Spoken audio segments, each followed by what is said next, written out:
स्वामी समर्थ. तर तुम्हा सगळ्यांना 2024 मधील 10 एप्रिल हा दिवस माहीतच असेल. 10 एप्रिल म्हणजे श्री स्वामी समर्थ महाराजांच्या प्रकट दिनाची तारीख आहे. तर आपण आज ऐकूया स्वामी महाराजांच्या प्रकट दिनाची कहाणी, आणि तीही थोडक्यात. उद्धव नावाचा एक लाकूड तोडा होता, आणि तो लाकूड तोडा कर्दळी वनात लाकूड तोडण्यासाठी गेला होता. लाकूड तोडत असताना त्याच्या हातून चुकून त्याची कुऱ्हाड ही निसटली आणि तिथे असलेल्या वारुळात जाऊन पडली. ती कुऱ्हाड वारुळात पडताच तिथून रक्ताची धार अशी वाहू लागली. उद्धवाने ते पाहिलं.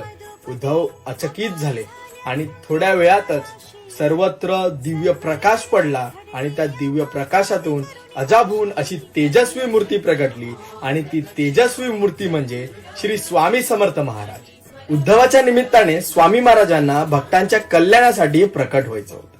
आणि खरंच त्यानंतर 22 वर्ष स्वामींनी अक्कलकोटात वास्तव्य केलं, आणि आज अनेक वर्ष झालेत. स्वामी आपल्या भक्तांना आजही त्यांची प्रचिती आणि त्यांचे अनुभव देत असतात. तुम्ही फक्त स्वामींना मनापासून हाक मारून बघा. तुमच्या अडचणी त्यांना सांगा. स्वामींना अडचणी खरं तर सांगायची गरज नाहीये, पण खरंच तुम्ही स्वामींना आठवून बघा. आठव कितीदा दिली त्यानीच साथ, नको डगमगू स्वामी देतील हात. श्री स्वामी समर्थ.